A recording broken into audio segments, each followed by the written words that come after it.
اللهم صل على محمد وعلى آل محمد كما صليت على إبراهيم وعلى آل إبراهيم في العالمين إنك حميد مجيد. قال الله تبارك وتعالى في كلامه المجيد: أعوذ بالله من الشيطان الرجيم. بسم الله الرحمن الرحيم. ادع إلى سبيل ربك بالحكمة والموعظة الحسنة وجادلهم بالتي هي أحسن إن ربك هو أعلم بمن ضل عن سبيله وهو أعلم بالمهتدين. قال المؤلف والمفسر رحمه الله تعالى: أدام النفع بعلومه وعلومكم في الدارين آمين. إلى أن قال: يقول تعالى آمرا رسوله محمدا صلى الله عليه وسلم أن يدعو الخلق إلى الله بالحكمة. قال ابن جرير رحمه الله: وهو ما أنزله عليه من الكتاب والسنة والموعظة الحسنة، أي بما فيه من الزواجر والوقائع بالناس، ذكرهم بها ليحذروا بأس الله تبارك وتعالى. اب ان آیات مبارکہ میں اللہ تبارک و تعالیٰ نے اپنے محبوب سیدنا محمد مصطفیٰ صلی اللہ علیہ وسلم کو حکم فرمایا ہے کہ اللہ کی مخلوق کو اللہ کی طرف بلائیں تو حکمت سے. تو حکمت کا معنی بعض علماء کرام فرماتے ہیں کہ دانائی.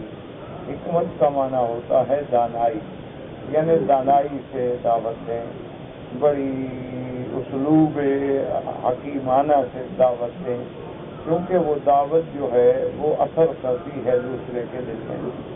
اور اسی لیے اللہ نے قرآن میں فرمایا ہے: وَمَن يُؤْتَ الْحِكْمَةَ فَقَدْ أُوتِيَ خَيْرًا كَثِيرًا.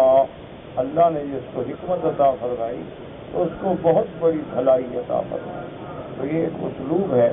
اس لیے علماء کرام نے قرآن مقدس کی آیات فرامین انبیاء علیہم السلام اور فرامین امام الانبیاء سیدنا محمد مصطفیٰ صلی اللہ علیہ وسلم اور آپ کے بعد خلفاء راشدین ومن تبعہم الی یوم الدین کے اسالیب سے ایک بات سمجھائی ہے.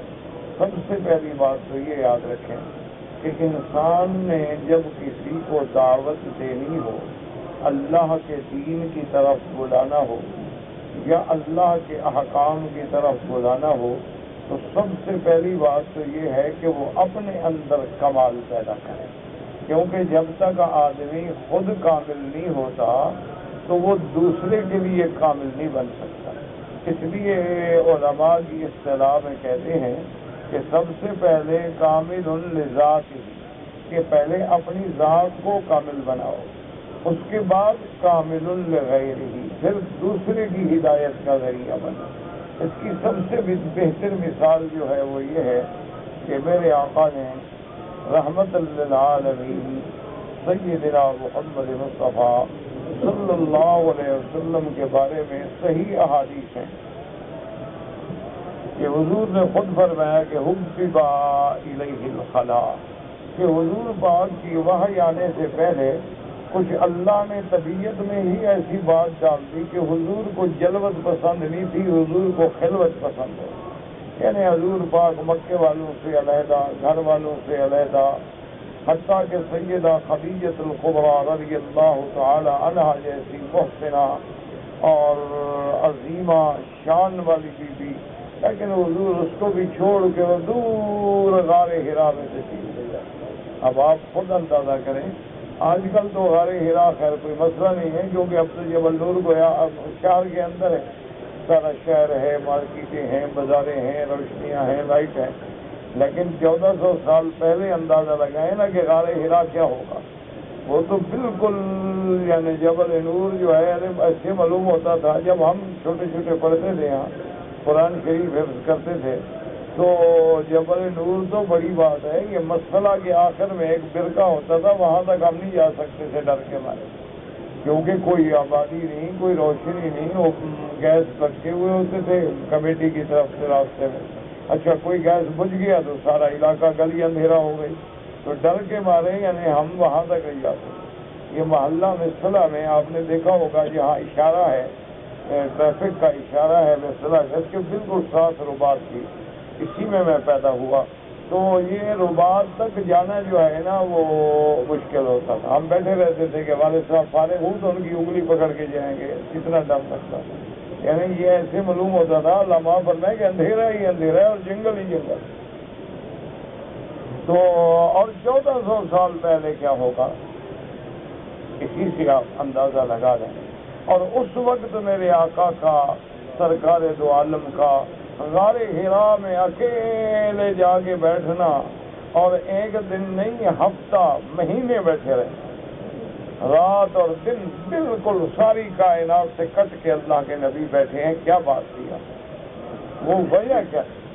اسی لیے علماء نے اور محدثین نے لکھا ہے کہ دراصل میرا اللہ اپنے محبوب کو تیار کر رہے تھے کہ اب وقت آ گیا ہے کہ اللہ نے وحی اتارا، تاکہ اللہ کا نبی اس وحی کے برداشت کرنے کے اندر صلاحیتیں پیدا ہو جائیں، اللہ تعالیٰ کے ساتھ فکر اور ذکر اور ساری دنیا سے کٹ جانا اور ساری دنیا سے علیحدہ ہونا۔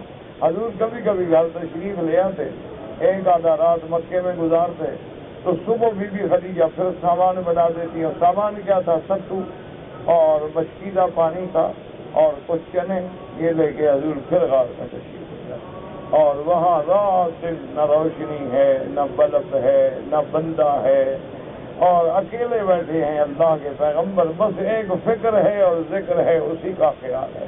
تو اصل وجہ کیا تھی کہ میرا مولا اپنے پیغمبر کو تیار کر کہ میرے نبی نے ساری امت کو ہدایت دینی ہے اور قیامت تک کے لیے ہادی بننا ہے اور دائی بننا ہے، تو ان کے اندر وہ صلاحیتیں، وہ نور بصر، وہ نور بصارت، وہ نور بصیرت، وہ انشراح صدر، وہ سارے مراحل طے ہو جائیں۔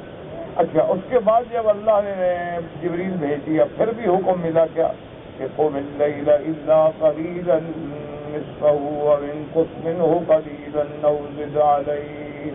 پہلا حکم ملا میرا محبوب رات کو جاگیں، اب سونے کا وقت کیا، یا ایھا المزمل قم اللیل۔ اس لیے علماء کہتے ہیں من طلب العلا سحر اللیالی، کہ اگر تم نے کسی منزل کو چھونا ہے تو پھر رات کو سونا نہیں، پھر بستر نہیں، پھر اللہ کی یاد میں گزرے گی، پھر اللہ تبارک و تعالیٰ کے فکر میں گزرے گی۔ اور اللہ نے حکم دیا کہ آپ اٹھیں اور ایسا کریں کہ قم اللیل، ساری رات جائیں، الا قلیلا، تھوڑا سا رات آرام کریں، پھر تھوڑی رعایت کر دی، نصفہ یا آدھی رات جاگیں اور آدھی رات آرام کریں، او انقص یا 2 حصے آرام کریں اور 1 حصہ جاگیں۔ ایک تو ہے کہ رات کو تہجد پڑھیں، جاگیں، اور دوسرا کیا، وَرَتِّلِ الْقُرْآنَ تَرْتِيلًا، اور میرا مدنی جو ہم نے قرآن اتارا ہے اس کو سوار کے پڑھو رات۔ ترتیل کا معنی ہوتا ہے کہ ایک ایک لفظ سمجھ آئے، ایک ایک آیت سمجھ آئے، ایسے معلوم ہو جیسے موتی گر رہے ہیں۔ یہ نہیں ہے کہ بس آپ پڑھ رہے ہیں اور پتہ ہی نہیں کسی کو، نہیں، ترتیل کے ساتھ قرآن پڑھیں۔ وجہ کیا ہے، اس کو ہم اتنی محنت کیوں کرا رہے ہیں؟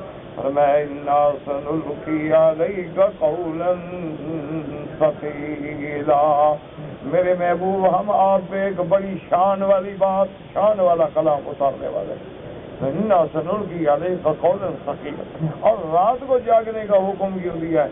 ان ناشئۃ اللیل ہی اشد وطئا واقوم قیلا، میرا مدنی رات کا جاگنا جو ہے یہ نفس کو کچلنے کے لیے بہت زیادہ فائدہ مند ہے، کہ جس نے اپنے نفس کو مارنا ہو نا تو رات کو کھڑا ہو جائے اور جاگے، اس سے نفس کچلا جاتا ہے۔ اور دوسرا، دل اور زبان موافق ہوتے ہیں، کیوں؟ شور کوئی نہیں، بندے کوئی نہیں، آواز کوئی نہیں، دیکھنے والا کوئی نہیں، ریا کوئی نہیں، شہرت کوئی نہیں، ایک رب ہے اور ایک بندہ ہے، تو اس وقت جو عبادت ہوتی ہے۔ اللہ نے فرمایا ان لک فی النہار سبحا طویلا، کیونکہ دن میں آپ کو تو بہت مشغلہ ہے، واذکر اسم ربک وتبتل الیہ تبتیلا. لیکن یہ بھی نہیں کہ دن کو آپ غافل ہو جائیں نا، دن میں بھی آپ اللہ کے نام کو پکاریں، اللہ کے نام کو پکاریں. وتبتل الیہ تبتیلا، اور ایک گھڑی ایسی بھی ہو کہ سب سے کٹ جائے اسی کی طرف، مخلوق سے تبتل اختیار کرنے، انقطاع عن الخلق ہو جائے. رب المشرق والمغرب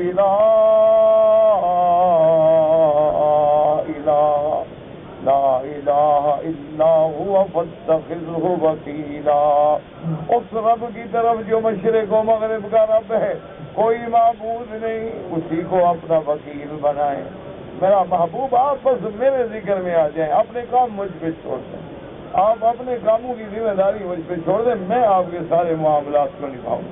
اس لیے فرمایا فاتخذہ وکیلا فاصبر علی ما یقولون وہجرہم حجرا جمیلا. اور میرا محبوب دشمن تو مخالفت کریں گے نا، پر صبر کریں، اور صبر بھی صبر جمیل. ایک تو ہوتا ہے نا مجبوری کا صبر کہ میں جب کچھ کر نہیں سکتا تو خود بخود ہی صبر ہے. ایک ہے کہ نہیں، بالکل ایسا صبر کہ دشمن گالی دے آپ دعائیں دیں، دشمن کانٹے بچھائیں آپ پھول برسائیں، دشمن برا چاہیں آپ بھلا چاہیں.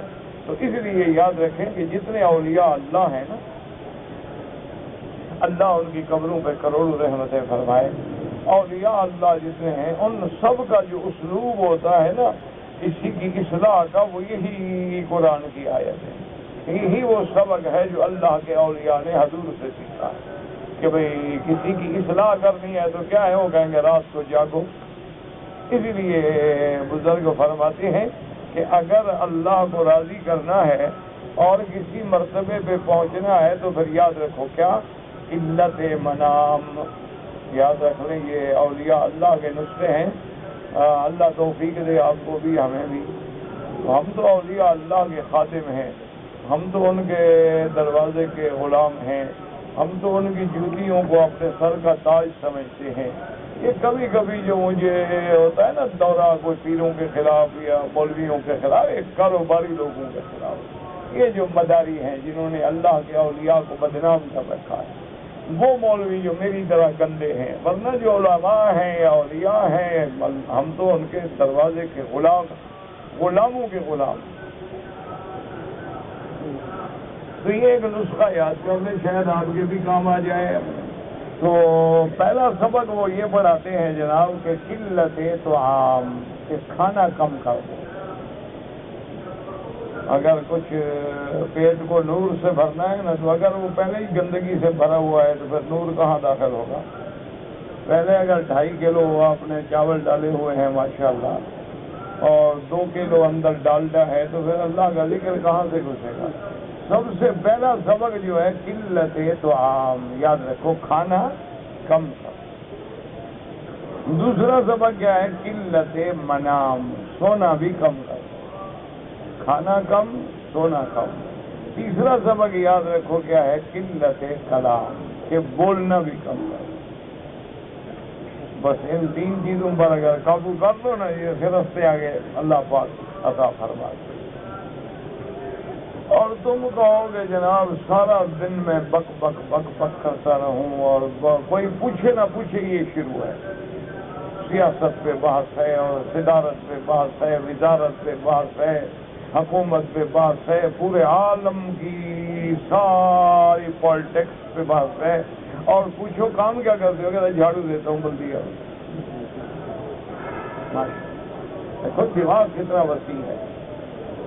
تو اللہ کے بندے عقل سے بس یہ 3 سبق میرے یاد کر لو، اگر ہو سکتے ہیں تو کبھی کام آئیں گے تمہارے. قلت طعام، قلت منام، قلت کلام. یہاں مجھے ملے تھے ایک دفعہ ایک آدمی، دیہات کا بوڑھا آدمی تھا. وہ مجھے ملا اور بڑی محبت سے اور گلے لگا کے اور بڑے پیار سے.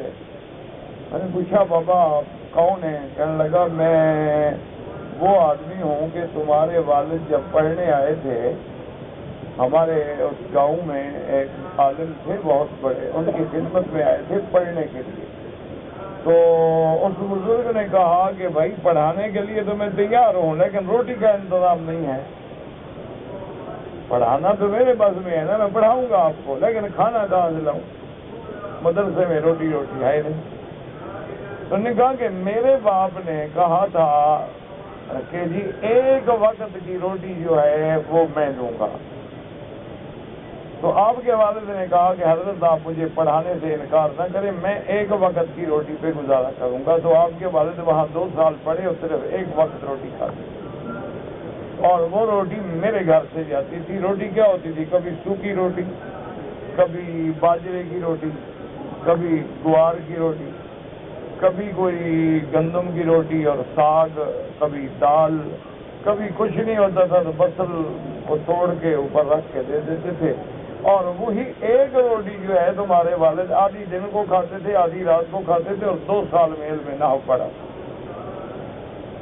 اور مجھے یاد ہے والد صاحب فرماتے تھے کہ جب میں ہند میں پڑھنے گیا دیوبند میں اور پھر مظاہر العلوم میں، والد صاحب فرماتے ہیں کہ الحمدللہ ہمیں اتنا ناز تھا کہ ہم مدرسے کے باہر باقاعدہ اشتہار لگاتے تھے کہ جس میں علوم نحو میں طالب نے مناظرہ کرنا ہو، مقابلہ کرنا ہو، ہم تیار ہیں، میدان میں آئے.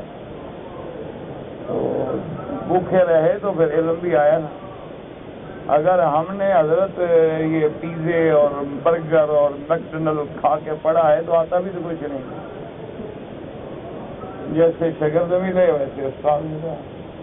اللہ کی رحمت ہے، مجھے کچھ نہیں آتا، ان کو بالکل کچھ نہیں آتا. اس لیے میں استاد ہوں، یہ شاگرد ہوں، کیونکہ مجھے تو کچھ نہیں آتا، ان کو بالکل کچھ نہیں آتا. تو 1 نمبر تو میرا پھر بھی زیادہ ہو گیا نا. اس لیے میں استاد بنا ہوا ہوں، یہ شاگرد بنے ہوئے. آتا واتا دونوں کو کچھ نہیں، اللہ کی مہربانی. انا للہ و انا الیہ راجعون. بس یہ 3 سبق یاد کر لو. یہ بزرگوں کی باتیں ہیں، میں تو ان کی جوتیوں کا غلام بھی نہیں ہوں، اس قابل بھی نہیں ہوں مجھے جوتیوں میں بیٹھنے دیں. کہ بس یہ 3 سبق: قلت طعام، قلت منام، قلت کلام. یہ 1 مہینہ اس 1 مہینہ عمل کرو اور اس کے بعد دیکھو کہ نتیجہ کیا نکلتا ہے. صرف 1 مہینہ تو ڈٹ جاؤ نا. ڈاکٹر بھی کہتے ہیں نا یار 1 مہینہ دودھ نہ پیو، بندہ دودھ چھوڑ دیتا ہے. ڈاکٹر کہتا ہے جی آپ میٹھا نہ کھائیں تو بندہ اس پہ بھی صبر کر لیتا ہے نا. تو یہ اللہ والوں کا ایک صبر. اچھا، اسی طرح بعض بزرگ کہتے ہیں کہ جب چلو تو کیا کرو، وہ کہتے ہیں نظر بر قدم. نظر کیا معنی؟ غضوا ابصارہم. اللہ نے قرآن میں کیا کہا ہے؟ ایمان والو اپنی نظریں جھکا لو. نظر بر قدم. اور اس کے بعد ان کا دوسرا سبق ہوتا ہے کہ خلوت در انجمن، کہ لوگوں میں بیٹھے ہو لیکن معلوم یہ کرو کہ میں کسی کے ساتھ نہیں بیٹھا، بس دل اللہ کے ساتھ. بس یہ باتیں آ جائیں تو پھر کام بن جائے گا. مجھے تو آئی نہیں، تم محنت کر کے دیکھ لو، تم محنت کر کے دیکھ لو. میں تو ہوں فارغ کا فارغ، خالی بس ڈھول کا پول. خالی ڈھول ہو نا، بڑا بچہ ہے، اس لیے ہم بھی بچتے رہتے ہیں، اندر تو ہے کچھ نہیں. کچھ سیکھ جاتے. بدقسمتی تھی کہ ایسی قوم سے تعلق تھا، خناس قوم کے ہم لوگ ہیں، کسی کے آگے نیاز مندی کی نہیں، کچھ کرتے تو حاصل ہو جاتا. بہرحال تو اب دیکھیں کہ یہ سارا بزرگوں نے کہاں سے لیا ہے؟ میرے محبوب سے. پہلا سبق کیا تھا کہ رات کا نماز، تو کیا آ گیا تھا؟ تقلیل نوم. وہ قلت منام آ گئی کہ نہیں؟ قم اللیل الا، آ گیا کہ نہیں آیا؟ اچھا، اس کے بعد کیا ہے؟ رتل. تو جب قرآن پڑھو گے تو کلام خود بخود کم ہو جائے گا نا، قرآن تو اللہ کا کلام ہے نا. اچھا، اس کے بعد دل میں بھی کیا کرنا ہے؟ وذکر اسم ربک. وذکر اسم ربک، اللہ کا نام، رب کا. اچھا، تو جو لوگ اللہ اللہ کرتے ہیں کس کا نام ہے؟ ہاں جی، نہیں، اللہ کس کا نام ہے؟ تو تو اللہ نے خود حکم دیا لیکن کہ بس کرو اسما ربکا، اس لیے جو لوگ اللہ اللہ کرتے ہیں ان پہ اعتراض نہ کیا کرو، وہ بھی انہیں آیتوں پہ عمل کرتے ہیں۔ اچھا اس کے بعد جناب یہ ہے کہ پھر ایک اور منزل کیا تھی، وَتَبَتَّلْ إِلَيْهِ، اب مخلوق سے کٹ جانا ہے۔ تبتل یہ رہبانیت نہیں، رہبانیت الگ چیز ہے، تبتل بنا انقطاع عن الخلق، انقطاع عن الخلق کا وہ میں نے کیا بتایا تھا، خلوت در انجمن، کے لوگوں میں رہ رہے ہو لیکن سب سے کٹے ہوئے، اپنے اللہ سے جڑا ہوا ہے۔ اور اس کے بعد سارے معاملات میں بھروسہ کس پہ کرنا ہے، فَاتَّخِذْهُ وَكِيلًا، بس یہ سبق ہے، یاد کر لو۔ جب یہ سبق آ گئے تو اب اللہ نے حکم دیا، یا ایھا المدثر قم فانذر وربک فکبر، اب کھڑے ہو جاؤ میرا بدنی، اب آپ تیار ہو گئے ہیں، اب آپ دائی بن کے قوم کو ڈرائیں، اب آپ دعوت دیں قوم کو، اب آپ اپنے رب کی بڑائی بیان کریں۔ اور اس کے بعد وَثِيَابَكَ فَطَهِّرْ وَالرُّجْزَ فَاهْجُرْ وَلَا تَمْنُن تَسْتَكْثِرْ وَلِرَبِّكَ فَاصْبِرْ، اب اللہ نے احکام دے دیے۔ تو اس لیے علماء نے فرمایا پہلے خود کامل بنو پھر دوسرے کو کمال سکھلاؤ۔ اگر پہلے بندہ خود کامل نہ ہو تو دوسرے پہ بات اثر نہیں کرتی ہے۔ تو جیسے بزرگوں نے لکھا ہے، اللہ عالم کتنا سچ ہے کتنا غلط ہے، ایک واقعہ ہے تاریخی، ایک عورت اپنے بچے کو لے آئی ایک بزرگ کے پاس، کہا حضرت دعا کریں یہ گڑ بہت کھاتا ہے، یہ گڑ بہت کھاتا ہے، اس کے دانت خراب ہو رہے ہیں، بیمار ہو رہا ہے، میٹھا چھوڑتا نہیں، اللہ کا بندہ ہر وقت گڑ چوری بھی لے کے جاتا ہے، کھاتا ہے۔ تو آپ نے فرمایا بی بی کل لے آنا، بچے کو دعا کریں گے۔ تو وہ خیر چلی گئی، اور تو جو شاگرد تھے انہوں نے کہا حضرت دعا ہی کرنی تھی نا، اب اس بیچاری کو ایک دن کی اور پیشی پہ ڈال دی کہ کل پھر آؤ۔ اب وہ غریب پتہ نہیں کہاں سے چل کے آئی تھی، تو فرمایا یار بات یہ ہے کہ میں نے صبح خود گڑ کھایا تھا تو مجھے شرم آئی، کیسے دعا کروں، میں خود تو گڑ کھا کے بیٹھا ہوں اور اس کو دعا کروں کہ تم گڑ نہ کھاؤ، تو مجھے شرم آئی اس لیے میں نے دعا نہیں کی، کل میں گڑ نہیں کھاؤں گا تو اس کو دعا کروں گا انشاءاللہ۔ تو اس لیے اصول یہ ہے کہ تم خود نماز نہ پڑھو اور اولاد کو کہو نماز پڑھیں، خود نماز نہ پڑھو اور بیوی سے کہو نماز پڑھو، خود نماز نہ پڑھو اور غلاموں سے اور ملازموں سے کہو نماز پڑھو، خود تم کلین شیو ہو اور تو اولاد سے کہو وہ سنت کے مطابق داڑھی رکھے، یہ بس لفظی ہے۔ پہلی بات یہ ہے کہ اپنے اوپر اسلام کو نافذ کرو۔ جو بندہ اپنے 6 فٹ کے بدن پہ اسلام نافذ نہیں کر سکتا وہ گھر میں کیا نافذ کرے گا، وہ محلے میں کیا نافذ کرے گا، وہ مسجد میں کیا نافذ کرے گا۔ یہی وجہ ہے میرا بھائی کہ پہلے صحابہ جس شہر سے گزرتے تھے وہ شہر مسلمان ہو جاتے تھے۔ محمد ابن قاسم جہاں جہاں سے گزرتا گیا اسلام پھیلتا گیا۔ ہندو محمد ابن قاسم کو دیوتا سمجھتے تھے اور 16 سال اس کی عمر تھی ساری۔ وجہ کیا تھی کہ وہ دین کا نمونہ تھے، وہ عدل کا نمونہ تھے، وہ انصاف کا نمونہ تھے، وہ رحم کا نمونہ تھے، وہ محمد مدنی کی سنت کا نمونہ تھے، وہی بات لوگوں کو کہتے تھے جو خود کرتے تھے، اس لیے اس کا اثر ہوتا تھا۔ تو اللہ تبارک و تعالیٰ نے فرمایا ایک تو یہ یاد رکھو کہ پہلے اپنے اندر کمال پیدا کرو۔ دوسری بات یہ ہے کہ جب کسی کو دعوت دو تو حکمت سے، دانائی سے، حکمت کا معنی یعنی خوبصورت انداز میں دعوت ہے۔ تو اب آپ کو حکمت آئے گی تو دعوت دو گے، تو حکمت ہی نہ آئے تو دعوت کیسے دو گے؟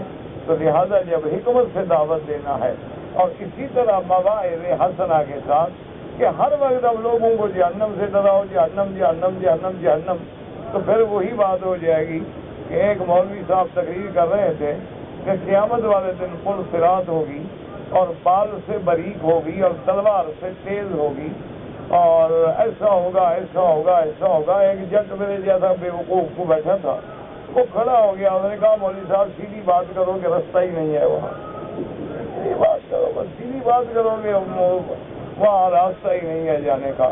یہ بال سے باریک ہو اور تلوار سے تیز ہو تو پہلے تم چل کے دکھاؤ ہمیں، پھر دیکھیں کہ ہم پل صراط کیسے گزرتے ہیں۔ تو نے کہا مولوی صاحب سیدھی بات کرو نا کہ راہ ہی کوئی نہیں، تو مولوی صاحب بیچارے چپ ہو گئے. تو جب حال یہ ہو تو پھر وہ اثر نہیں کرتی دعوت. دعوت اثر تب کرتی ہے کہ موعظۃ الحسنہ، حکمت کے ساتھ، دانائی کے ساتھ، اسلوب کے ساتھ، پیار کے ساتھ اور بھلائی کے ساتھ جب آدمی دعوت دیتا ہے تو وہ دعوت جو ہے اس پہ بڑی اثر انداز ہوتی ہے، اور اللہ تبارک و تعالیٰ کی شان ہے کہ اس دعوت کا فائدہ ہوتا ہے. اچھا، کبھی کبھی ایسا بھی ہوتا ہے کہ مخالفین سے مناظرہ بھی ہو جاتا ہے. اللہ نے فرمایا اگر ہو جائے وَجَادِلْهُمْ بِالَّتِي هِيَ أَحْسَنُ، لیکن وہ بھی بہتر انداز ہے. یہ نہ ہو کہ ہر حال میں ہم نے جیتنا ہے اور ہر حال میں ہم نے جیتنا ہے، چاہے غلط بات کرنی پڑے بس مخالف کو ہرانا ہے. مانا ہوتا ہے حق ظاہر کرنا ہے، حق واضح کرنا ہے. اگر میں غلطی پہ ہوں، بات سمجھ آ گئی تو میں ہٹ جاؤں گا، اور اگر میں حق پہ ہوں تو باطل کو منوانا ہے کہ حق یہ ہے. تو جب یہ نیت ہوگی تو اللہ اس میں اثر ڈال دیتے ہیں.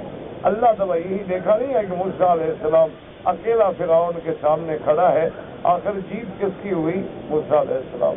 ورنہ آپ دیکھیں نا، پیغمبر جادوگروں کو کہہ سکتا ہے کہ اچھا تم پہلے ڈالو، نبی تو نبی ہے. تو علماء نے لکھا وجہ یہی تھی کہ یہ بھی ایک اسلوب دعوت تھا. قال بل القوا، تو بھائی تم ڈالو بابا تم ڈالو. جب انہوں نے رسیاں ڈال دیں، شام بن گئے. اب موسیٰ علیہ السلام نے ڈالا تو وہ بات جو ہے ان کے دلوں میں بیٹھ گئی کہ اللہ کا پیغمبر ہے، یہ جادو نہیں ہے. اسی طرح میرے آقا رحمت دو عالم سیدنا محمد رسول اللہ صلی اللہ علیہ وسلم سے جب بھی کافروں نے کوئی بات کی تو حضور نے سراپا رحمت بن کے بات کی، حضور نے سراپا شفقت بن کے بات کی. میرے آقا نے ہر بات برداشت کی اور بات سنی. یعنی کافروں نے سامنے بیٹھ کے کہا حضور آپ کو اللہ معاف کرے کوئی بیماری ہے، آپ کو جنون کا دورہ پڑتا ہے، حضور آپ کاہن ہیں، آپ پہ بھی کچھ جن آتا ہے، حضور آپ سب حضور سنتے رہے. جب سن لیا تو کہا دیکھو تمہاری باتیں میں نے سن لی ہے، اب میری بھی تو سن. تو نے کہا ہاں جی آپ سنائیں. اب حضور کھڑے ہو. حامیم تنزیل الکتاب من اللہ العزیز العلیم غافر الذنب وقابل التوب. میرا مدنی پڑھتا جا رہا ہے اور کافر دنگ ہوتے جا رہے ہیں کہ بھئی یہ کیا کلام. تو اس لیے ہمیشہ اللہ نے حکم دیا اپنے نبی محمد مصطفیٰ صلی اللہ علیہ وسلم کو کہ اللہ کی مخلوق کو حکمت کے ساتھ بلائیں. وہ حکمت کیا ہے؟ وَمَا أَنزَلَهُ عَلَيْهِ مِنَ الْكِتَابِ وَالسُّنَّةِ وَالْمَوْعِظَةِ الْحَسَنَةِ. اللہ نے جو آپ پہ قرآن اتارا ہے یہ حکمت ہی حکمت ہے. حضور کی سنت جو ہے وہ حکمت ہے. قرآن میں جو مواعظ حسنہ ہیں وہ حکمت ہے. قرآن میں جو زواجر ہیں وہ حکمت ہے. قرآن میں جو اللہ نے واقعات بیان فرمائے وہ حکمت ہے. ذکرہم بہا، ان سے آپ لوگوں کو ڈرائیں. لیحذروا باس اللہ تعالی، تاکہ اللہ کے عذاب سے وہ بچ جائیں اور ڈر جائیں. کہ آپ ان کو بتائیں کہ قوم نوح کے ساتھ کیا ہوا، قوم عاد کے ساتھ کیا ہوا، قوم سمود کے ساتھ کیا ہوا، قوم لوط کے ساتھ کیا ہوا. ان سب باتوں سے آپ ان کو ڈرائیں. وَقَوْلُهُ تَبَارَكَ وَتَعَالَى وَجَادِلْهُمْ بِالَّتِي هِيَ أَحْسَنُ أَيْمَنْ تَاجْ مِنْ مِلَا مُنَاظَةٍ وَجِدَالٍ فَلْيَكُنْ بِالْوَجِلَاتِ بِرِفْقٍ وَلِينٍ وَحُسْنِ خِطَابٍ. اور میرا مدنی صلی اللہ علیہ وسلم اگر ایسا وقت آ جائے کہ مناظرے کی ضرورت ہو جائے، مناقشہ کی ضرورت بن جائے تو وہ بھی بہتر انداز میں نرمی کے ساتھ، لین کے ساتھ، حسن خطاب کے ساتھ. اسی لیے علماء نے لکھا ہے، حدیثوں میں موجود ہے کہ ایک بہت بڑا وفد آیا تھا میرے محبوب کی خدمت میں نجران سے. نجران کے علاقے میں جو تھے نا، حضور کے زمانے میں بھی نصرانی تھے، مسیحی تھے. تو وہاں سے ایک بہت بڑا وفد آیا عبد المسیح کی قیادت میں، اور 60 آدمیوں کا وفد تھا. اس میں ان کے بڑے بڑے احبار تھے، عالم تھے، پیر تھے، پنڈت تھے، اور بڑے بڑے ساہوکار، تاجر، صنعت کار، سارے گرینڈ وفد آیا. تو حضور کی خدمت میں آیا. انہوں نے کہا کہ یا رسول اللہ صلی اللہ علیہ وسلم، ہم نجران سے آئے ہیں اور ہم نصارہ ہیں، ہم چاہتے ہیں کہ آپ سے بات چیت کریں، ڈائلاگ سے بات کریں، مناظرہ آپ کا ہمارا ہو جائے تو بات چیت سے ہی مسئلہ حل ہوتا ہے۔ حضور فرمایا یہی تو میں چاہتا ہوں۔ تو حضور نے ان کو ٹھہرا دیا اور مسجد میں ٹھہرایا، ان کا اکرام کیا، عزت کی، احترام دیا۔ تو جب وہ دوسرے دن حضور کی خدمت میں آئے، حضور نے فرمایا ہاں جی فرماؤ، بتاؤ کیا چاہتے؟ انہوں نے کہا حضور بات یہ ہے کہ ہم آپ سے کچھ سوال کریں گے، آپ عیسیٰ علیہ السلام کو مانتے ہیں؟ حضور نے فرمایا بالکل مانتے ہیں۔ انہوں نے کہا حضور بی بی مریم؟ آپ نے فرمایا بی بی مریم کو بھی مانتے ہیں۔ تو انہوں نے کہا کہ حضور آپ کے وحی میں اللہ نے جو قرآن اتارا ہے اس میں حضرت عیسیٰ علیہ السلام اور بی بی مریم کا ذکر ہے؟ بالکل ذکر۔ انہوں نے کہا حضور اب آپ کا ہمارا مسئلہ ذرا قریب آ گیا ہے کہ ہم بھی عیسیٰ علیہ السلام کو مانتے ہیں، آپ بھی مانتے ہیں، ہم بھی بی بی مریم کو مانتے ہیں، آپ بھی مانتے ہیں۔ اب صرف ہمارا ایک سوال ہے، حضرت عیسیٰ علیہ السلام کا کوئی باپ ہے؟ حضور نے فرمایا کہ نہیں، اللہ نے ان کو بغیر باپ کے پیدا کیا۔ تو انہوں نے کہا کہ حضور اب مہربانی فرمائیں، بس ایک چھوٹی سی بات رہ گئی ہے، آپ حضرت عیسیٰ کو شان والا بھی مانتے ہیں، اولو العزم من الرسل بھی مانتے ہیں، آسمانوں میں زندہ بھی مانتے ہیں، اور عیسیٰ علیہ السلام کو شان والا بھی مانتے ہیں، بی بی مریم کو صدیقہ بھی مانتے ہیں۔ بی بی مریم اگر تو عیسیٰ علیہ السلام کے علاوہ اللہ کی اس کائنات میں کوئی اور بچہ ہے جو بغیر باپ کے پیدا ہوا ہے تو آپ بتا دیں، بات ختم ہو گئی، ہم آپ کی بات مان لیں گے۔ اور اگر عیسیٰ علیہ السلام کے علاوہ اور کوئی بچہ بغیر باپ کے پیدا نہیں ہوا تو پھر آپ ہماری بات مان لیں کہ اللہ کا بیٹا ہے۔ حضور صلی اللہ علیہ وسلم نے ابھی جواب نہیں دیا کہ اللہ نے وحی نازل کیا۔ اللہ نے فرمایا کہ جبرائیل فوراً وحی لے کے جاؤ، اور اللہ نے قرآن نازل کیا کہ میرا مدنی آپ ان کو سنائیں، قرآن سنائیں آپ۔ ان مثل عیسیٰ عند اللہ کمثل آدم خلقہ من تراب ثم قال له كن فيكون۔ اللہ نے فرمایا کہ عیسیٰ کی مثال ایسی ہے جیسے آدم، کہ اللہ نے آدم کو مٹی سے پیدا کیا۔ عیسیٰ کا تو باپ کوئی نہیں، آدم کی تو ماں بھی کوئی نہیں، باپ بھی کوئی نہیں، اللہ نے بغیر ماں باپ کے پیدا کیا ہے۔ تو اب جناب چپ بات کرتی، انہوں نے کہا بات سنو، جس کا باپ نہ ہو اگر وہ خدا کا بیٹا ہے تو جس کا ماں ہی نہیں باپ ہی نہیں وہ خدا ہو گیا نا، تو پھر یہ اسی کا بیٹا ہوا نا، آدم کا بیٹا ہوا نا۔ تو اب ان کے پاس جواب کوئی نہیں۔ انہوں نے کہا اچھا حضور یہ ہے کہ آپ ہمیں سوچنے کا موقع دیں، اب جواب تو ہے نہیں۔ حضور نے فرمایا سوچ لیں۔ اللہ نے قرآن نازل کیا کہ میرا مدنی اب یہ آپ کے پاس ہے، اب ان کو جانے نہ دیں آپ۔ اب آپ ان کو کہیں کہ آئیں میرے ساتھ مباہلہ کریں، آپ ان کو دعوت دیں کہ ندعو ابناءنا وابناءکم ونساءنا ونساءکم وانفسنا وانفسکم ثم نبتهل فنجعل لعنت اللہ علی الکاذبین۔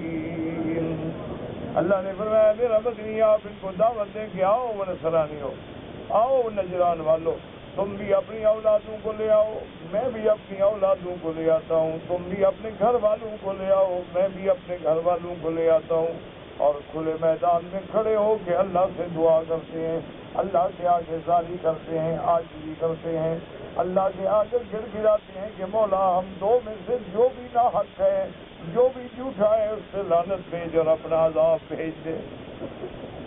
آؤ مباہلہ کرو۔ حضور صلی اللہ علیہ وسلم نے جب عبد الوسیع سے کہا، آپ نے فرمایا دیکھو بات سنو، دلائل کی جنگ ختم ہو گئی، اس میں تمہارے پاس جواب کوئی نہیں، تو اب باقی بات کیا رہ گئی ہے؟ مباہلہ رہ گیا، آؤ پھر میں اللہ کا نبی مباہلے کے لیے تیار ہوں۔ انہوں نے کہا حضور ایسا کریں کہ ایک رات پھر ہمیں سوچنے کا موقع دیں۔ حضور نے فرمایا سوچ لو لیکن کل آ جاؤ میدان۔ جب رات کو اکٹھے ہوئے سب نے غور و فکر کیا، اور ان کے جو بڑے بڑے احبار تھے، مولوی تھے، عالم تھے، ان سے کہا جی ہاں بات کرو، اب اللہ کا نبی تو کہتا ہے مقابلہ کرو۔ انہوں نے کہا اب بات سنو، بات بہتر یہ ہے کہ سلو کر کے جان چھڑا کے بھاگو مدینے۔ اللہ کے نبی کا مقابلہ کرو گے، وہ سچا نبی ہے، ہم برباد ہو جائیں گے، ہم مقابلہ نہیں کر سکتے۔ تو نے کہا پھر جان کیسے؟ انہوں نے کہا بس سلو کرو گا جی ہم جزیہ دیں گے مسلمانوں کو، ہم اتنا سالانہ ٹیکس ادا کریں گے اور آپ کے باج گزار بن کے، غلام بن کے، تابع بن کے رہیں گے، بس ہم رہیں گے اپنے مدد سے، تو آپ ہمیں مجبور نہ کریں، لیکن یہ ہے کہ بس وہ مباہلہ حضور ہم نہیں کرتے۔ تو صبح آئے، انہوں نے کہا یا رسول اللہ ہم ہر قسم کا جزیہ دینے کے لیے تیار ہیں، لیکن ہم مباہلہ نہیں کرتے آپ کے ساتھ۔ حضور نے فرمایا کہ واللہ مجھے اس خدا کی قسم ہے جس نے مجھے نبی بنایا ہے، اگر تم آج میرے مقابلے پہ آ جاتے تو اس وادی سے آگ نکلتی اور تمہیں بزم کر کے رکھتی، لیکن تم سمجھدار ہو، باطل ہو نہ بھاگ گئے۔ تو اس لیے کبھی کبھی مناظرہ بھی کرنا پڑتا ہے، کبھی کبھی مقابلہ بھی کرنا پڑتا ہے، لیکن اس میں بھی آدمی کا اسلوب جو ہے وہ بہتر ہے۔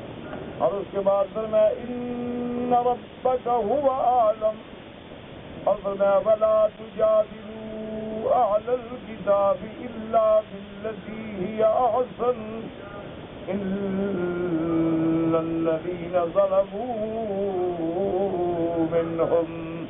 اللہ نے فرمایا اہل کتاب سے کبھی مناظرہ نہ کیا کرو مگر بہتر انداز میں، ہاں ان میں جو لوگ ظالم ہیں، جو مشرک ہیں، جو کافر ہیں، جو حد سے نکلنے والے ہیں، ان سے سختی سے بات کی جا سکتی ہے۔ فَأَمْرَهُ تَعَالَى يَدْلِينَ الْجَانِبِ كَمَا أَمَرَ بِهِ مُوسَىٰ وَهَارُونَ عَلَيْهِمُ السَّلَامُ حِينَ بَعَثَهُمَا إِلَىٰ فِرْعَوْنَ۔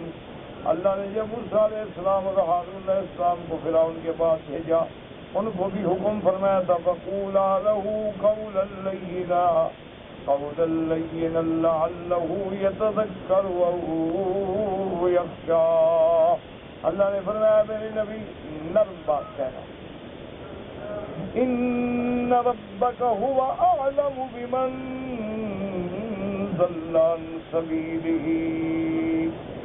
اللہ نے فرمایا قد علم الشقی منهم والسعید وكتب ذلك عنده وفرغ منه فادعهم الى الله ولا تذهب نفسك على من ضل منهم حسرات فانه ليس عليك هداهم انما انت نذیر علیک البلاغ وعلینا الحساب۔ اللہ نے فرمایا میرا مدنی اللہ جانتے ہیں ان میں کون شقی ہے، کون سعید ہے، کون مومن ہے، کون کافر ہے، یہ ابھی پیدا بھی نہیں ہوئے تھے تو اللہ جانتے ہیں۔ تو اللہ پاک تو ہر چیز لکھ بھی چکے، جان بھی چکے۔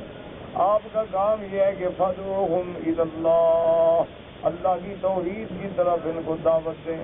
ولا تذهب نفسك على من ضل، اور جو گمراہ ایمان نہیں لے آتے آپ اپنی جان کو ہلکان نہ کریں۔ فإنه ليس عليك هداهم، ان کو ہدایت دینا آپ کا کام نہیں ہے، آپ کا کام یہ ہے کہ آپ ان کو اللہ کے عذاب سے ڈرائیں۔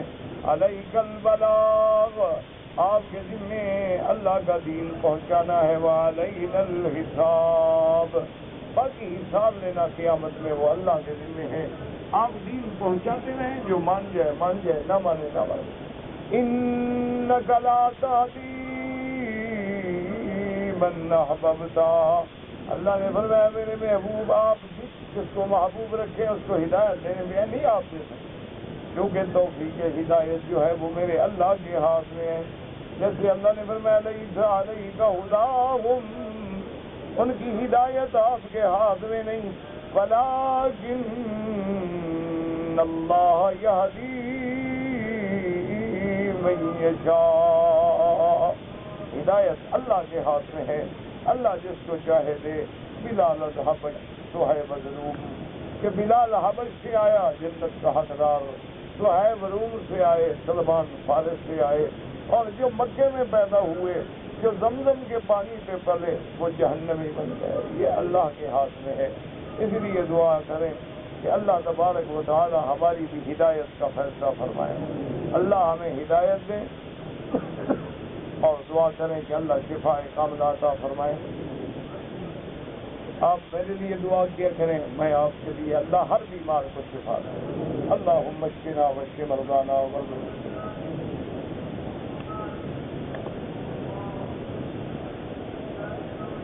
کہتے جی کہ اللہ معاف کرے، کسی آدمی نے کسی عورت سے، اللہ معاف کرے، زنا کیا، اس سے ایک لڑکی پیدا ہوئی، وہ لڑکی جو ہے اب جوان ہو گئی ہے، تو کیا اس سے نکاح ہو سکتا ہے؟ بالکل ہو سکتا ہے، کیوں نہیں ہو سکتا؟ دیکھو نا، سب سے پہلی بات تو یہ ہے کہ اس لڑکی کا کیا قصور ہے بھائی؟ اگر گناہ کیا ہے تو اس بندے نے کیا ہے، گناہ کیا تو اس لڑکی کی ماں نے کیا ہے، لیکن جو نطفہ پیدا ہوا ہے اس کا تو کوئی گناہ نہیں، اس سے نکاح ہو سکتا ہے، لیکن کوشش کریں کہ ایسے لڑکیوں سے نکاح نہ کیا جائے، کیونکہ علماء کہتے ہیں خدا کی قدرت ہے کہ نطفے کا اثر ہوتا ہے، کہ اسی لیے ایک حدیث میں آتا ہے اختاروا لنطفکم، کہ جب اپنے لڑکوں کی شادی کرو تو ڈھونڈ ڈھونڈ کے کسی اچھی پاک لڑکی کی شادی کرو، کیونکہ کل اسی نے تمہارے بیٹے کے نطفے کی امانت کو آگے بھیجنا ہے، آگے توالد و تناسل کا سلسلہ بننا ہے۔ تو خدا کی شان ہے کہ اگر بنیاد غلط ہو نا تو دیوار بھی اوپر غلط جاتی ہے، اس لیے علماء کہتے ہیں کہ اولاد زنا جو ہے، ایسے لوگ، مثلا لڑکا ہے زنا سے پیدا ہوا تو رشتہ نہ کریں، لڑکی ہے زنا سے پیدا ہوئی تو رشتہ نہ کریں، نکاح تو ہو جائے گا، مسلمان ہے، کلمہ پڑھ دیا، ٹھیک ہے، بات ختم ہو گئی، لیکن احتیاط۔ اسی لیے ایک آدمی نے حضور پاک سے پوچھا کہ یا رسول اللہ صلی اللہ علیہ وسلم، میں نے شادی کرنی ہے تو کس قسم کی لڑکی سے شادی کروں؟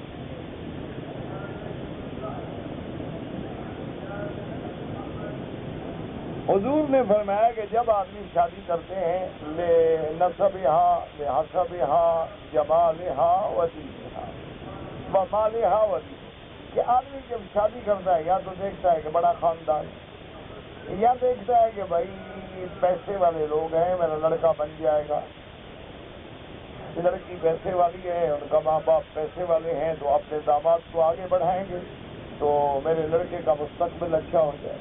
تو آدمی یا مال کے لیے شادی کرتا ہے، یا جمال کے لیے شادی کرتا ہے، یا خاندان کے لیے شادی، یا دین کے لیے۔ حضور نے فرمایا فاختر ذات الدین، حضور نے فرمایا اگر مجھ سے مشورہ پوچھتے ہو تو نہ جمال دیکھنا نہ مال دیکھنا، یہ دیکھنا کہ لڑکی دیندار ہے، یہ دیکھنا کہ ان کے گھر میں دین ہے، یہ دیکھنا کہ ان کا عقیدہ صحیح ہے، یہ دیکھنا کہ اس کی ماں اور بہنیں اور بھائی اور باپ نمازی ہیں، یہ دیکھنا کہ وہ بچی خود بھی نمازی ہے کہ نہیں ہے۔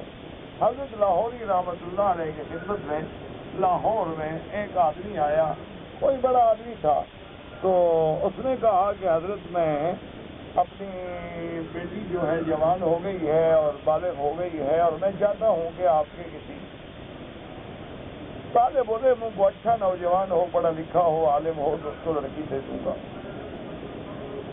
تو حضرت نے اپنی بیوی سے فرمایا کہ ان کے گھر کو ذرا جا کے دیکھاؤ، عورتوں کو بھی لے لاؤ، کیونکہ گھریلو ماحول تو عورتیں جانتی ہیں۔ تو بیوی صاحبہ تشریف لے گئے، واپس آئے تو نے کہا کہ حضرت کسی طالب سے رشتہ نہ کریں۔ انہوں نے کہا کیا بات ہے؟ نے کہا دولت بھی بڑی ہے، حسن بھی بڑا ہے، جمال بھی بڑا ہے، لیکن ان کے گھر میں دین نہیں، ان کے گھر میں نماز نہیں، ان کے گھر میں قرآن نہیں، ان کے گھر میں تلاوت نہیں ہے، اعلیٰ سے اعلیٰ کمرے سجے ہوئے تھے، ایک سے ایک بیڈ روم اور ڈرائنگ روم اور ڈائننگ روم اور باتھ روم اور کیا کیا اور دنیا کی کلاکریاں، لیکن نماز کا وقت آیا تو سارے گھر میں مصلی نہیں تھا. نماز کا وقت آیا تو ان کو یہ بھی پتہ نہیں تھا کہ قبلہ کس طرف ہے. نماز کا وقت آیا تو ان کو وضو کے لیے لوٹا نہیں ملا. انہوں نے کہا کہ کوئی تم اپنا چھوٹی سی پھٹی ہو تو میں بیٹھ کے وضو کروں گی. انہوں نے کہا یہ بھیا کھڑے ہو کے وضو کر لیں اور تو جگہ ہے نہیں اور ہمارے بھیا کرسی پہ بیٹھ جائیں. تو باہر اس لیے ان کے گھر میں اور تو سب کچھ ہے لیکن دین نہیں. اسی لیے علماء نے لکھا ہے کہ جو لڑکی اپنے اللہ کا حکم نہ مانتی ہوگی وہ شوہر کا کیا مانے گی. جو لڑکی محمد مصطفیٰ سے وفادار نہیں ہے وہ تیری وفادار کیسے بن سکتی ہے. لیکن یہ میں جو باتیں کر رہا ہوں نا یہ کر رہا ہوں علماء کے لیے, نیک لوگوں کے لیے, مسلمانوں کے لیے. تیری میری جو برادری ہے نا تم سب سے پہلے یہ دیکھا کرو کہ کس کلب سے اس نے سرٹیفکیٹ لیا ہے اور ڈانس کس سے سیکھا ہے اور گانے شانے میں کتنا ایڈوانس ہے اور کون سے بیوٹی پارلر سے اس کا رابطہ ہے اور بال شال کی کٹنگ شٹنگ کہاں سے کرواتی ہے اور کالج یونیورسٹی میں کتنا سوشل ہے, کتنا ایڈوانس ہے اور کتنا اس کے ایٹیکیٹس ہیں اور کتنی نوجوانوں سے اس کی ماشاءاللہ اٹھنا بیٹھنا ہے. یہ ساری چیزیں ہوں تو پھر بالکل آنکھیں بند کر کے شادی کر لو, انشاءاللہ دونوں جہنم میں جائیں انشاءاللہ.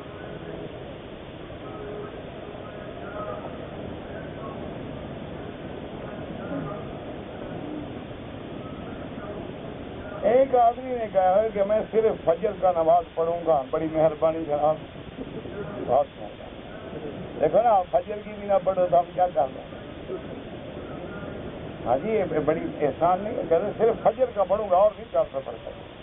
اس کو جناب جو ہے نا یہ جو آتے ہیں نا کہتے ہیں نماز نماز, ان کو اس کا گھر بتا دو انشاءاللہ پانچوں پڑھے گا. صرف وہ جب آتے ہیں نا سلو کہتے ہیں نماز پڑھو موٹروں میں گاڑیوں میں اسپیکر پہ, ان کو ذرا بتا دو کہ یہ شریف آدمی 4 نہیں پڑھتا 1 پڑھتا ہے, انشاءاللہ اگلے دن 6 پڑھے گا. یہاں تو علاج آسان ہے, صرف اشارے کی دیر ہے. میں قرآن شریف پڑھتا ہوں, جلدی یاد نہیں ہوتا, یہ اللہ کی مرضی. تو محنت کرتے رہو, نہ ہو یاد ہو یا نہ ہو ہمارے دن میں ہے محنت, باقی اللہ کی مرضی. میری والدہ بیمار ہیں, اللہ سب کو شفا دے.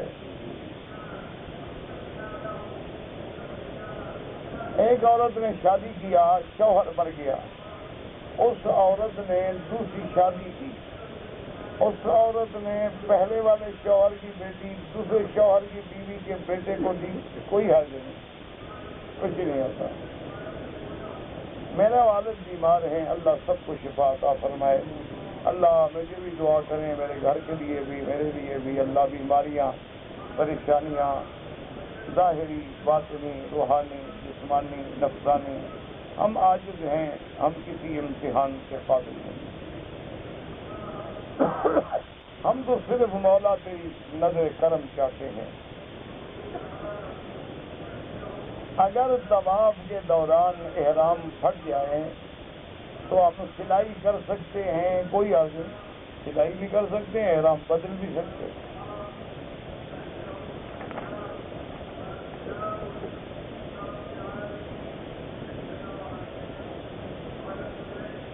یہ جو آپ نے لکھا ہے نا جی, یہ بہت لمبا درود شریف, یہ تو فارغ ٹائم پہ آدمی پڑھے تو پھر دیکھے کہ اس میں کوئی غلطی تو نہیں.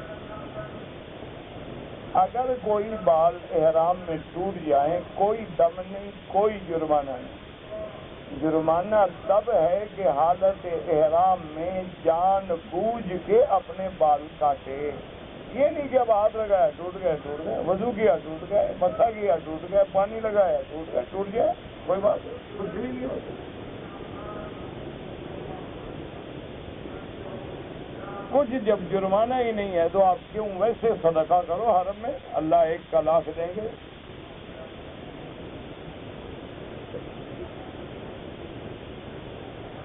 میں قصاب یعنی ذبح کا کام کرتا ہوں. 2-2.5 ہزار جانور میں نے ذبح کر دیا, کیا ہو گیا؟ 2-2.5 ہزار 2-2.5 لاکھ کر لو, کیا ہو گیا؟ کوئی فرق نہیں پڑتا ہے. اللہ نے جب اجازت دی ہے جانور کو ذبح کرنے کی تو شریعت میں جائز ہے بس. جو چیز جائز ہے اس میں کیا ڈر.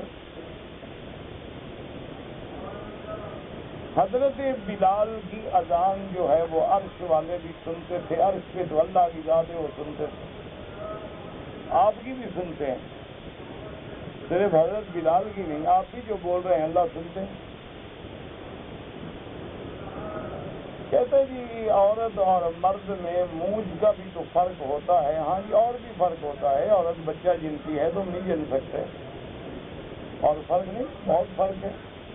اس میں مادہ انفعالیت نہیں, وہ مفعولیت کا ہوتا ہے, مرد میں فاعلیت کا ہوتا ہے.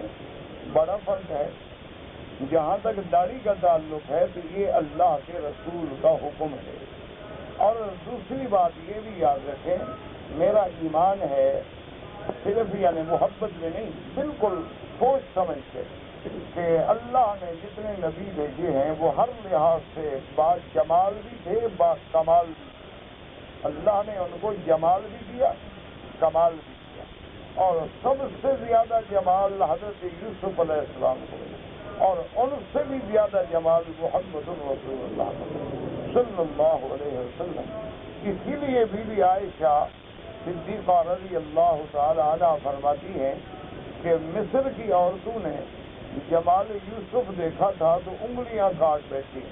کہتی ہے واللہ لو رأینا جمال محمد, اگر وہ میرے مدنی محمد مصطفیٰ کا جمال دیکھتی تو انگلیاں نہیں دلوں پہ چھریاں پھیر دیتی.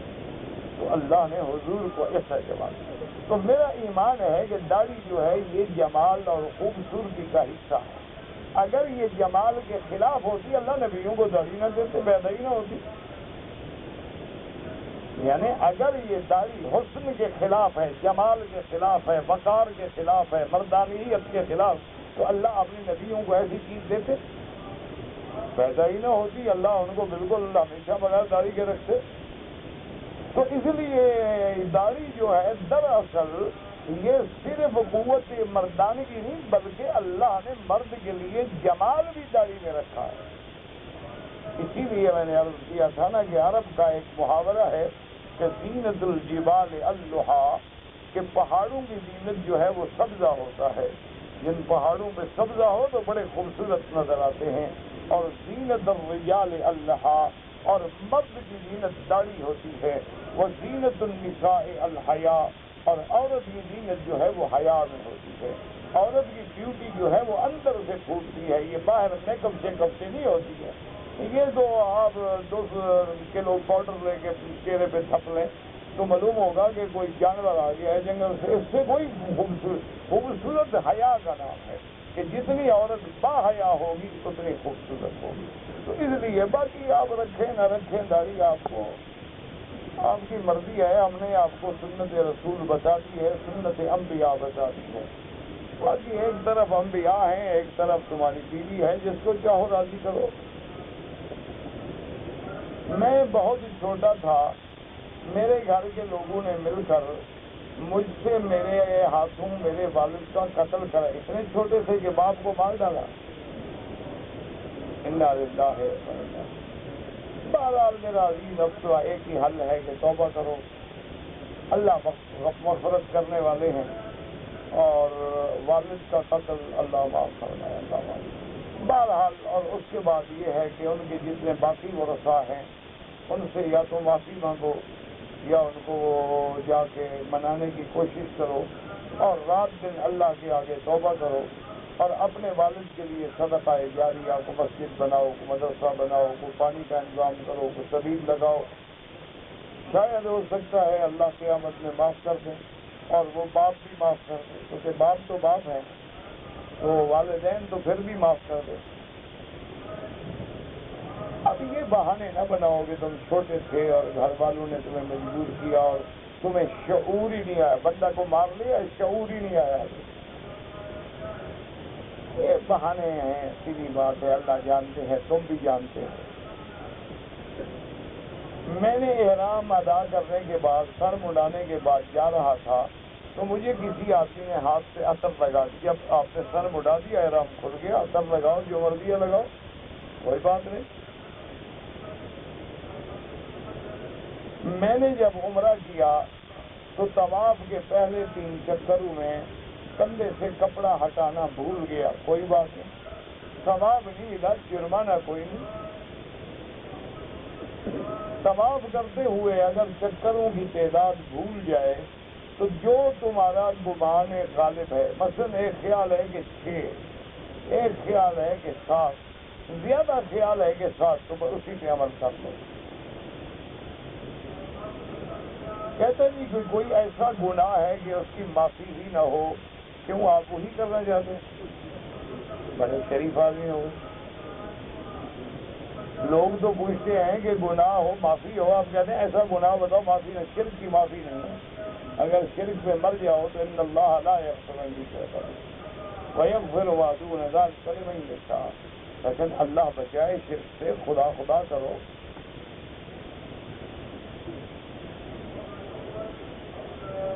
ہمارا ایک دوست ہے جو فجر کی نماز 7 بجے پڑھتا ہے. سبحان اللہ. ایسے دوست سے دوستی چھوڑ دو، ملنا جلنا بھی چھوڑ دو.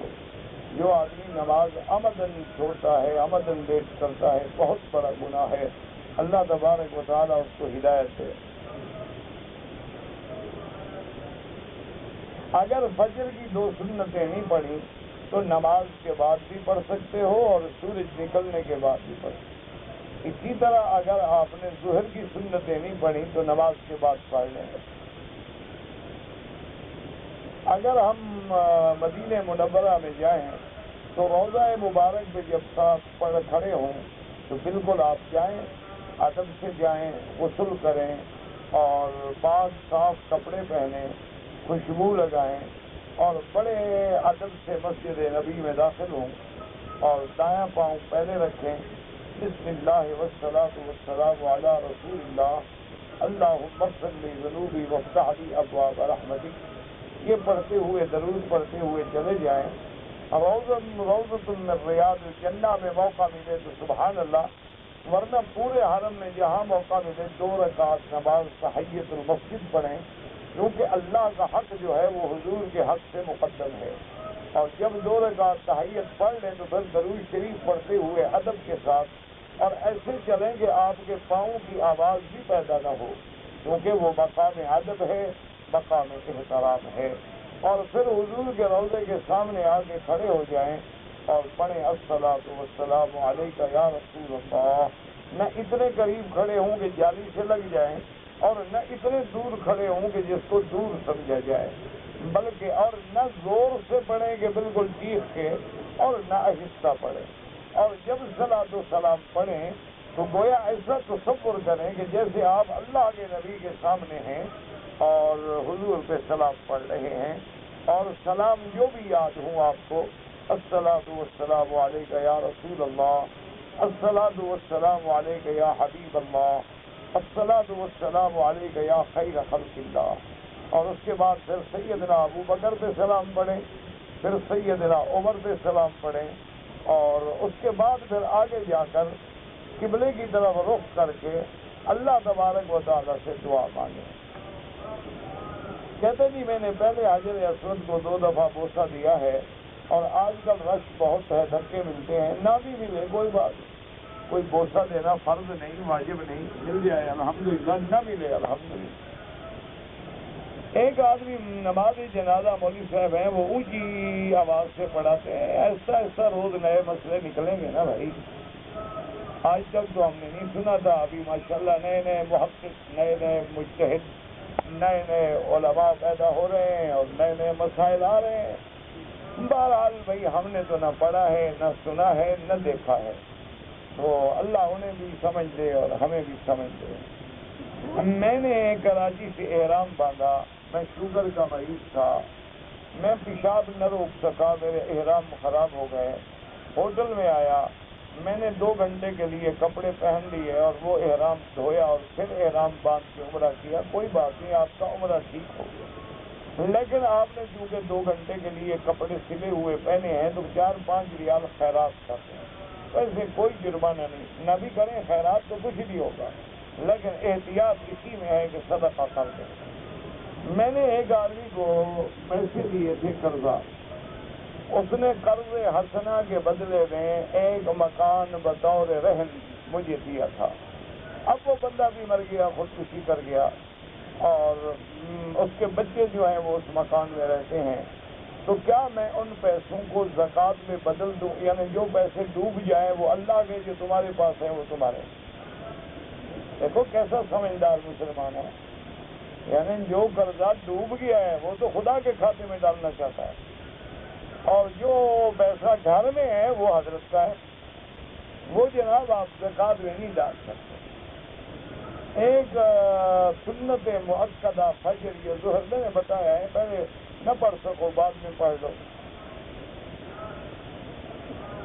کہتے جی کہ اگر حضور عالم الغیب نہیں تھے تو قیامت کے بارے میں جو بتایا وہ تو اللہ نے بتلا دیا. جب بتلا دیا گیا تو پھر کیا غیب رہا؟